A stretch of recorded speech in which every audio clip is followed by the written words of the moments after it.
একমাত্র ধর্মই হচ্ছে মানুষের জীবনের শ্রম। যে যেদিকে ছুটুক, যতই কোটিপতি থাকুক, ধর্ম ছাড়া কেউ এক পা চলতে পারবে। কারণ আজকালের যা যুগ, তাতে আমরা যা দেখছি যে ধর্মটাকে আস্তে আস্তে আস্তে আস্তে শেষ করে ছেড়ে ছেড়ে এক জায়গায় জড়ো করে ধর্ম বলতে কিছু যাচ্ছে না। ওরা ব্রাহ্মণ বিশ্বাস করতে নাই, ওরা মানুষকে বিশ্বাস করতে নাই, এমনকি ওরা বাবাকে বিশ্বাস করতে। বাবা যে জন্ম দিল, সে যখন একটুকু বয়স বেড়ে গেল, অপর তল কাজ করতে পারলো না, তখন কি বলছে? ওদের ধর্মটা যে চিন্তা করে দেখুন, ঢুকাচ্ছে কোথায়? মানে বৃদ্ধাশ্রমে। বাবা ওখানে ভালো থাকবে। ওদের ধর্ম বলতে গেলে গাদা জিনিস, ধর্মের জিনিসের শেষ নাই। তাহলে আমাদের একটা কথাই, যে তুমি একটা কথা আমি তোমাকে জানা শুনে দেবো প্রথমে, যে আমাদের ধর্মপুস্তক গাদা। রামায়ণ আছে, মহাভারত আছে, গীতা আছে, পুরাণ আছে, শিব আছে, দুর্গা আছে, কালী আছে, মা ষষ্ঠী আছে। আমাদের ধর্ম গাথা। তোমাদের অধর্মের কটা বই আছে বাবা, আমাকে খুলে দেখাবে? তুমি আমাকে দেখাবে যে ধর্ম করে মানুষ কি করলো না অধর্ম করে মানুষ কি করলো? সেটা আমাকে তুমি জানি। যদি তুমি দেখি যে হ্যাঁ তোমার কথাটা ঠিক আছে, তাহলে আমরা তো ভাই হাত মিলামিলি করে দেবো। আর যদি বুঝি যে না তোমারটা গোলমাল আছে, তাহলে আমি তোমাকে অনুরোধ করব, এত লোকের সামনে বলছি, আমি মারামারি চাপড়া চাপড়ি কিচ্ছু করবো না, তোমাকে গলায় আকার করে ধরে বলবো, ভাই ধর্মের পথে চল, এই বলে। তবে কবিগান বলতে গেলে কি, কবিগানের অজস্র ব্যাপার আছে। একটা কথা তো কবিগান বেশিক্ষণ শুনলে ভালো লাগবে না, তাই জন্য আমরা ছোট ছোট আসর করে দু চারজনকে আনন্দ দেওয়ার চেষ্টা করছি। আজকে যে বলুন,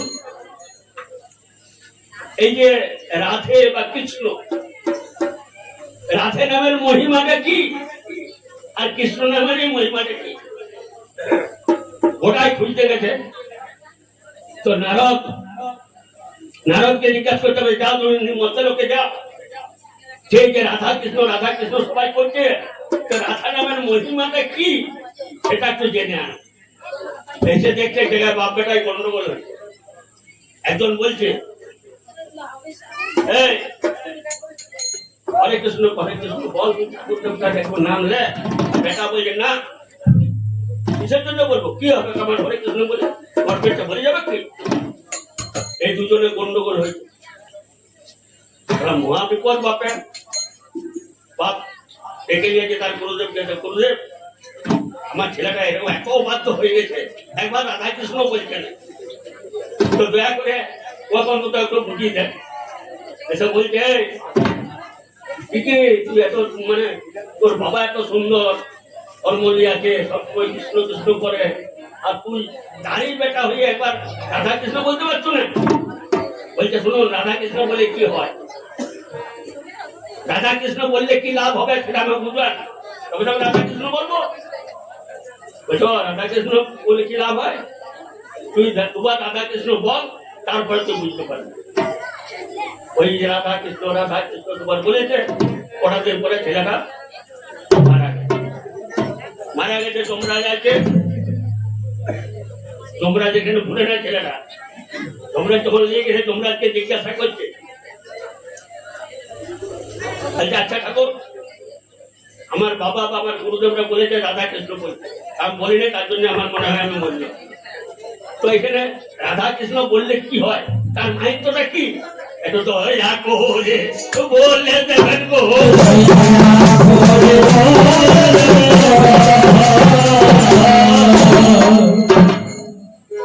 বলছে রাধা কৃষ্ণ বলার মানেটা কি, কি ফল হয়, আমার তো ঠিক জানা নাই। তোমার জানা নাই? বলছে না। বলছে তাহলে আমাকে সে জানে? বলছে যদি জানে তাহলে ইন্দ্র জানতে পারে। বলছে দেবতাদের রাজা। বলছে তাহলে ইন্দ্র এখানকে আমাকে নিয়ে চল।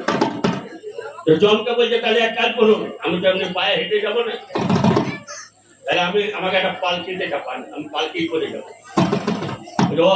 ঠিক আছে, তোমরা মনে করছে সারা মাল কাটা একটু দামি মাল বটে না, এই রাধাকৃষ্ণ কোথা জিজ্ঞাসা করছে কেন, ও একটা পালকি করে চাপিয়ে নিয়ে যাচ্ছে একাই। দেবরাজ ইন্দ্র এখানে গেছে, কি ব্যাপার কি ব্যাপার ঠাকুর, তুমি যা বলবেন না, এই যে ছেলেটি মক্কার থেকে এসছে, এটা রাধা কৃষ্ণর মহিমা করছে, তো আমার তো জানা নেই অতটা, তার জন্য বলি দেবরাজ ইন্দ্র তুমি তোমার খানকে নিয়ে আয়। ইন্দ্র তো করায় হাত, বাবা কি করলে আমার তো জানা নেই, রাধা কৃষ্ণ বললে যে কি ফল হয় তার মহিমা তো বাবা আমার জানা নাই, তাহলে কে জানে? বলছে এটা একমাত্র যাতে জানে তাহলে কৈলাসকে যেতে হবে, কৈলাসকে যেতে হবে, ওখানে ভোলে বাবা আছে, ভোলে বাবা কেন যাও? বলছে আমি তো হেঁটে যাবো না। ইন্দ্র দেখছে যখন যমরাজ ওটা পালকি করে চাপিয়ে নিয়ে আসছে, তখন আমিও এক ধাক্কা ধরি, ও এক ধাক্কা ধরে আমরা দুজন মিলে পালকিতে করে ও নিয়ে যাচ্ছে ভোলা বাবার কাছে গিয়ে হাজির কৈলাস। ভোলে বাবা কি ব্যাপার, যাকে পালকি করে নিয়ে আসছে ওকে আর বলবেন না, এই মন্দির থেকে এসছে, এসে জিজ্ঞাসা করছে যে রাধা কৃষ্ণর বলার মহিমাটা আমরা কিছু বুঝতে পারছি না, তো আপনি একটু দয়া করে এটা বলে দেন। ওই যে শুনুন বাবু, এই রাধা কৃষ্ণ বলার যে কি মহিমা ওটা তোমার জানা নেই। বলছে তাহলে কে জানে? বলছে জানে একমাত্র ব্রহ্মা, ব্রহ্মার কেটে যাও সৃষ্টি কথা ব্রহ্মা, ওরা তিনজন তিন জায়গায় ধরে বলে ওরা পালকি করে চাপিয়ে নিয়ে যায়, ব্রহ্মার কেটে গেছে। ব্রহ্মা বলছে কি ব্যাপার, একদম পালকি করে নিয়ে আসতে বলছে বিরাট লোক বটে, স্বর্গ মত পাতাল থেকে এসে পড়ে একদম স্পাইকার খান থেকে যেয়ে পড়ে আপনার খানকে রাধা কৃষ্ণর মহিমাটা আগে বুঝিয়ে দেন। বলছে রাধা কৃষ্ণর মহিমাটা তো বুঝতে পারি, যদি কেউ একবার রাধা কৃষ্ণ বলে তাহলে সে পালকি চড়ে স্বর্গ যায় রে,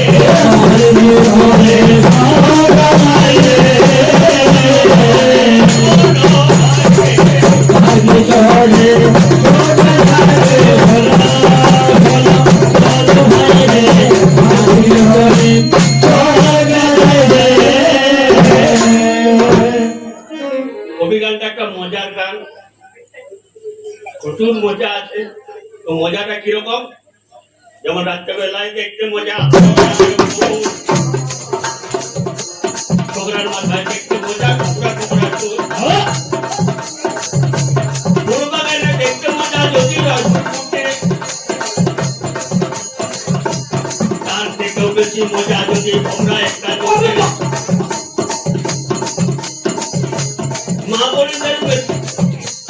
মহাপরিদের দেখতে মজা, বাপের বাড়ি গেলে এখন বলবেন মহাপরিরা বাপের বাড়ি গায়ে কি মজা আছে, মজা আছে, আপনারা হয়তো উপলব্ধি করেন না, আমরা সেটা বুঝতে পারি মনে মনে। কি দেখুন, যেদিনে ভাই ফোটার জন্য যাবে তার আগের দিনে রাত্রে দেখবেন ঘটনা একটু খেয়াল করবেন, দেখবেন মায়েরা কি করে, দেখো কাল ভাইয়ের ঘর যাবো, একটু তাড়াতাড়ি উঠবে, সকাল করে রাত্রেবেলায় কি করলো, খাই দিয়ে কর্তাকে ধুই দিল, আর নিজে একটা ব্যাগ না একটা মানে ইয়াতে কাপড়ও গুজা দিলাই, এই কাপড়টা লোবো না, একটা আগের বছর বুঝে গেছে বিচার কি আরেকটা উঠবো, এই করে করে করে করে রাতটাই প্রায় কাভা, এবার শেষ বেলায় পা করে লাল টুকটুকে করিয়ে একদম একটি হয়ে এক কাপ চা হাতে নিয়ে এই উঠছো উঠো, তো সকাল হয়ে গেছে তুমি দেখতে পাও না, সকাল হয়ে গেছে জানলা আমি বাপের ঘর যাবো, তাহলে ও চাটা নিলে জানতে যে বাপের ঘর যাবে, তাহলে আমাদের মজাটা দেখুন, সারা রাতটা কাটি দিল, ঘুমানো নাই, তাই বলছি ওই মা বোনের দেখতে মজা, বাপের বাড়ি গেলে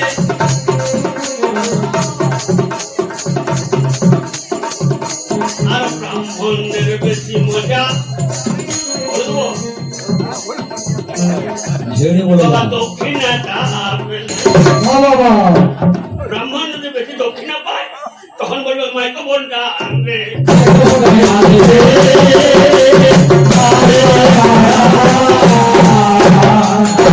এবার শিব পূজা করতে গেলে তখন আর মাইক্রোফোন দরকার হবে না, জানে যে দুটা মুন্ডা, একটা বেলপাতা আর একটা টাকা কি করে সিদ্ধান্তকে করে ফেলে দিয়ে ওম নমঃ শিবায় নমঃ। আর যখন মা দুর্গার পূজা করতে যাবে দেখবে যে এতগুলা কোলা, এতগুলা মুন্ডা, এত প্রসাদ, এত ধুতি, এত গিয়া, তখন বলবে মাইক্রোফোনটায় আনবে।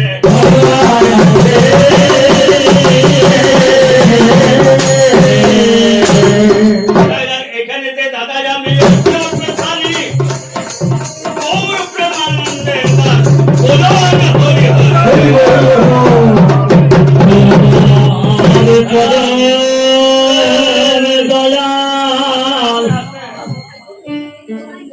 খেয়াল করেছ আমার বাবারা যত আছে সবাই হরি হরি বললো, কিন্তু মায়েরা চাবিতে রেখে দিত। কেন বলে নাই জানেন? কারণ নাম হচ্ছে হরিপদ, হরিকে ডাকবে। তার জন্য কিন্তু এই ঠাকুর থানে এসে যেমন বাবারা হরি বলবে তেমনি মায়েরা দেবে বলুন। কেন দেবে? যদি না দেয় তাহলে দেখবেন আষাঢ় মাসে যে বৃষ্টির সময়তে জমির কোলে কোলে দেখবেন বড় বড় ব্যাঙ ধরবে। চার ব্যাঙ না কি বলে গো? চার ব্যাঙ গুলো কেমন করে ডাকে?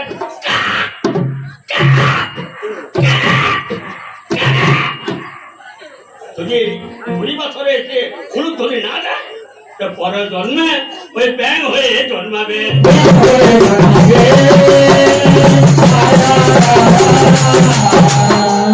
আমি বলছি যত মা জননী আছেন কেউ লজ্জা করবেন না, এবার উলুধ্বনি দাও গো।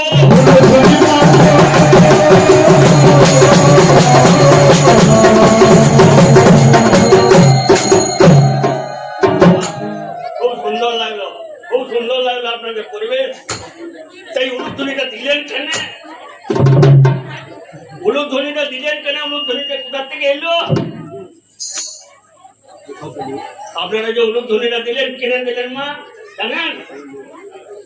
উলুধ্বনিটা কেন দিলেন? কোথা থেকে উলুধ্বনি এলো নিশ্চয়ই জানেন না নাকি? যদি না জানেন তাহলে কথাটা শুনে নেন।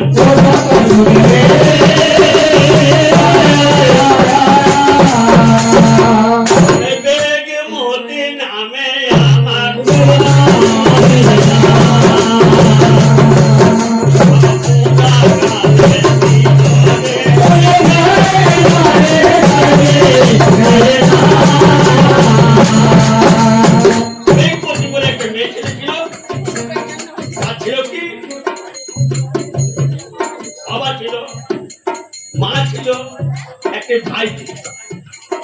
কেবলমাত্র শুধু কৃষ্ণ ছাড়া কিছু জানে না।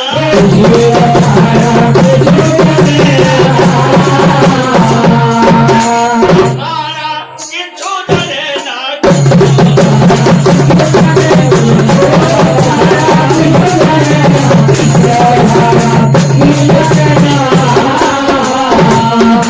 কৃষ্ণ ছাড়া জানে না তো কি হলো?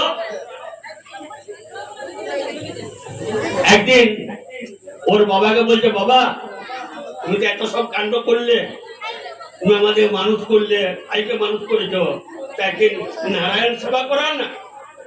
বলে নারায়ণ সেবা বহু ঝামেলা, সবাইকার পা ধোয়াতে হবে, সব বৈষ্ণবরা আসবে, এটা করবে কে? বলছে বাবা আমি সবাইকার পা ধুয়ে দেবো। বেগমন্ত্রী বলছে বাবা আমি সবাইকার পা ধুয়ে দেবো, তুমি বলো। আর যেমন আমাদের এখানে নরনারায়ণের সেবা হয় গো,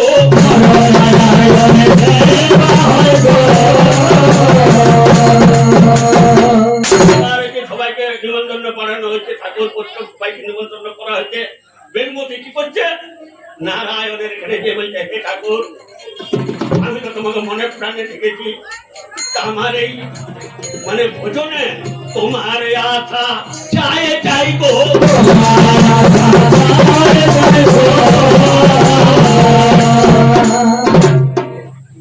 তোমার কিন্তু আসতে হবে। সবাই নিমন্ত্রিত হয়েছে, নারায়ণ স্বয়ং ভগবান কেউ চিন্তা করছে যে সে কৃষ্ণ ছাড়া কিছু জানে না। আর সে যখন আমার নিমন্ত্রণ করতে হয়েছে তখন আমাকে যেতে হবে বলিবার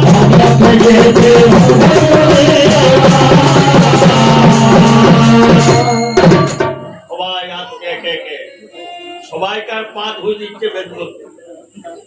নারায়ণ বলছে তাহলে আমি তো আর এই বেশে যাবো না, আমি এই বেশে গেলে তো খারাপ পড়ে যাবো, বারবার কেন যাওয়া চলবে না। উনি কি করেছে, একটা কুকুরের বেশ ধরে পেছনে পেছনে আসে আর পা ধোয়াচ্ছে, জল পড়ে যাচ্ছে, আবার পা ধোয়াচ্ছে, জল পড়ছে। কুকুর যখন এসে পা দিয়েছে তখন দেখছে পায়ের তলে যে ছাপটা পড়েছে তাতে শঙ্খ চক্র পোতা বলছে, বা ঠাকুর বা খুব সুন্দর, তুমি দুটো পায়ে না এসে চারটা পায়ে আছো, দাঁড়াও তোমার মজাটা দেখো। বেদবতী কি করলো, জোর করে বাবা ধরে নিয়েছে, জোর করে বাবা ধরে নিয়েছে, বাবা ধরে নিয়েছে, ছাড়বো না ছাড়বো না, পাগলা এমন করে ধরে ধরে দেবে যা ছাড়বো না। আর সে কৃষ্ণরূপী ভগবান সে বলছে, মা আমাকে ছেড়ে দাও মা। বলছে না, আমার কত ভাগ্য, লোক দুটো চরণ পায় না, আমি চারটা চরণ পেয়েছি, কেমন করে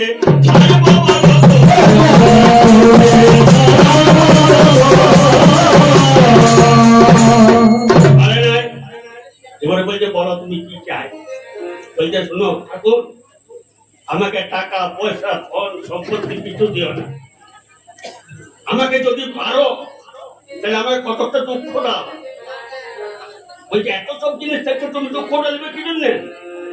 বুঝতে পারছো না ঠাকুর, আমি যদি বড় লোক হয়ে যাই, আমি যদি ধনী হয়ে যাই, আমার যদি টাকা পয়সা থাকে, তাহলে তোমার আর টাকা আর হবে না।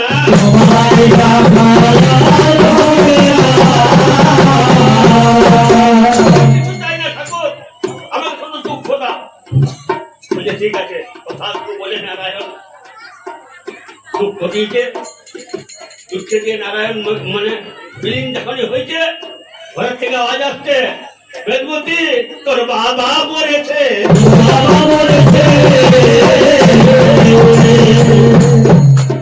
বাবা মরেছে। এই সুবোধের বাবা মারা গেল, ঠাকুর আমাকে কি করলে ঠাকুর? তুমি এত আনন্দ করে আপনি নারায়ণ সেবা করবো ঠিক করলাম, তুমি আমার বাবাকে কেড়ে নিলে। বলছে, তুমি তো দুঃখ খুঁজলি মা, আমি তো দিতে চাই না, তুমি তো দুঃখ বুঝলি। তাদের কি করা যায়? তার একটু পরে মা মারা গেল, সবাই একে একে চলে গেল। দুঃখে দুঃখে শুধু ডাকে নারায়ণ, হে ঠাকুর আমাকে রক্ষা করো ঠাকুর। সব কাজ শেষ হয়ে গেল, ভাই ঠিক করলো বোনের বিয়ে দিই। বোনটা বড় হয়ে গেছে, তো ওখানে একটা এমন রাজা ছিল, সেই 2 নম্বরই রাজা। ঠাকুর দেবতা কিছু মানত না, ধর্ম বলে কোনো জিনিস নাই, যত সব অধর্ম সব করবে। বলে ঠিক আছে, ওকে কেউ কোনো মেয়ে বিয়ে করতে চায়। যার ভাই দেখছে ওই রাজার থেকে যদি আমার বোনটার বিয়ে দিতে পারি, তাহলে একে তো রাজার আমার নিজের আত্মীয় হয়ে যাচ্ছে, সুখে শান্তিতে থাকতে পারবো, আর বোনটাও রাজকন্যা রাজরানী হয়ে যাবে। রাজা বলছে, যদি তুমি তোমার বোনের সঙ্গে আমার বিয়েটা দিয়ে দাও, তাহলে অর্ধেকটা রাজত্ব তোমাকে দেবো। ঠিক আছে, বেদবতী তোর তাহলে বিয়ে রাজার সাথে। বাবা নাই মা নাই, কাঁদবেন দাদা। দাদা যখন কথা দিয়েছে বিয়ে করতেই হবে, বলছে দাদা রাজার সাথে বিয়ে দিলে, হ্যাঁ আমি কি কম বুঝতে পারছি, আমি আমার একটা মাত্র বোন রাজার সাথে বিয়ে দিচ্ছি। আর রাজা যে অধর্ম অধার্মিক সেটাও জানতো না।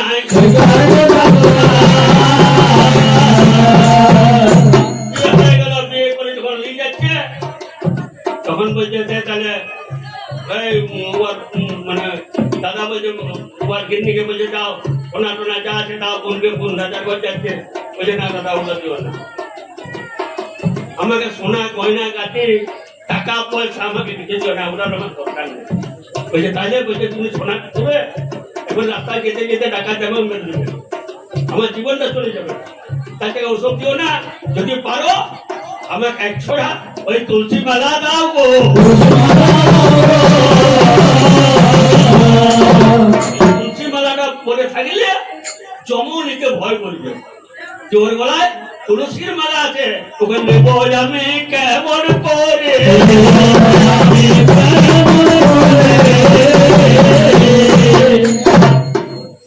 ঠিক আছে, বেদমতিকে তুলসীর মালা দিল। ওই আর কিছু নেবি? ওই যা নেবো দেখি, ওই যে নাড়ু গোপাল রয়েছে, নাড়ু গোপালটা আমাকে দাও। ওই যে নাড়ু গোপাল কালী দিয়ে কি করবি? ওই যে বারে আমি ছোট থেকে নাড়ু গোপালের পুজো করে এলাম, আর নাড়ু গোপাল দিয়ে যাবো না, ছোটে আমার চাই। ঠিক আছে, এ বাবা দিয়ে দে। নাড়ু গোপালকে দিয়ে যে তুলসীর মালা থেকে বরকন্যা যাচ্ছে, রাজা নিয়ে যাচ্ছে, তাদের বিয়াটা আমার হয়ে গেল, খুব ভালো। আর সে তো ঠাকুর দরকার মানে না। এই তুমি এটা কি নিচ্ছ মাটির ডেলাটা? ওইখানে না নাড়ু গোপাল নাড়ুটা নিয়ে চলবে না। বলছে তাহলে আমি ওই যাবো। মাগো গোলমাল করো না, বয় কাটলো গোল আর ময়া কাটলো মাল, দুটা যদি একসঙ্গে মিলে যায় তাহলে গোলমাল হবে গো। তাই গোলমাল করো না।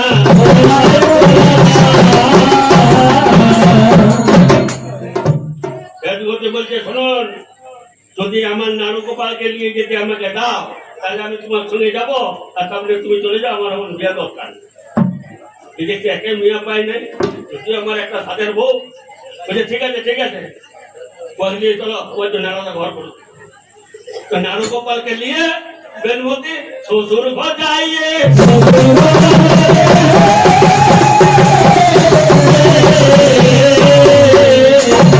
শ্বশুর ঘরে যখন পৌঁছেছে, পৌঁছে বলছে তাহলে এক কাজ কর, ওকে একটা আলাদা ঘর দিয়ে দেবো ঠাকুরটাকে রাখতে, আর তুই তোর পৌঁছে দিয়ে থাক।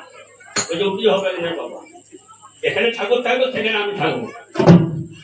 বেশ মুশকিল তো, বিয়ে করেও শান্তি নাই। তাদের মনে অবাক কাণ্ড করছে, তাহলে আমি ঠাকুরে থাকবো, আমি ঠাকুরে থাকবো, তারপরে আমি ঘর চললাম। বহুত মুশকিল, তাহলে কাকে ছাড়বেন? ঠাকুরকেও ছাড়তে পারছে না। তোর মা বেটাই যুক্তি করলো, রাজার মা রাজার বেটা। বলছে মা এই কি করা যায় বলো দেখি।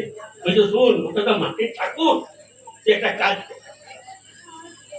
যখন ও ঘুমাবে না, ও তো সকাল থেকে ওটা হরে কৃষ্ণ করছে, তখন ঘুমাবে ওটাকে পুরা করবে, এমন পুরা করবে যেমন না মাটিগুলো তুলতে পারে। দেখি কেমন করে হরে কৃষ্ণ করে। এরপরে যেমন কথা তেমনি কাজ, নাড়ু ঠাকুরকে পুরা করে একদম ঢেলা ঢেলা করে রেখে দিই। দেখতে নাড়ু গোপাল কোথায় গেল, কানতে থাকে, ঠাকুর তুমি কোথায় গেলে, কোথায়? সবার সময় ঠাকুর জড়ো হয়ে গেছে, আবার এক জায়গায় নাড়ু গোপাল হয়ে গেছে। গেল দেখতে মহা মুশকিল, তো তারা ভেঙে পুরা করে দিলাম, তা আরো নাড়ু গোপাল হয়ে গেল, মহা যন্ত্রণা। মা গো তোমার কথা হলো, দেখো ভেঙে দিলাম তাও কিছু হলো না।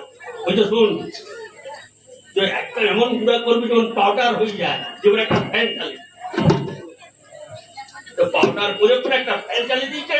ফ্যানের বাতাস যত দূর গেছে সব জায়গায় কি বলছে, রাধে রাধে রাধে রাধে রাধে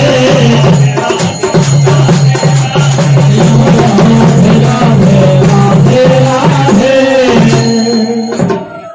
যতটা জায়গা গেছে সব জায়গাতে ওই রাধে রাধে রাধে রাধে রাধে রাধে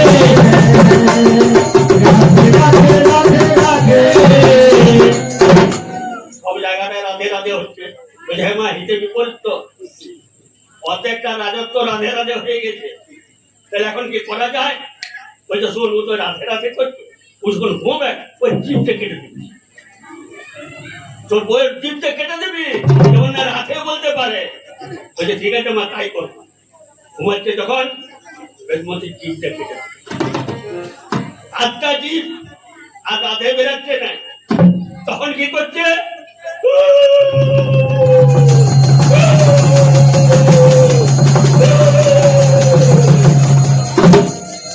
তখন ডেকে উলতনি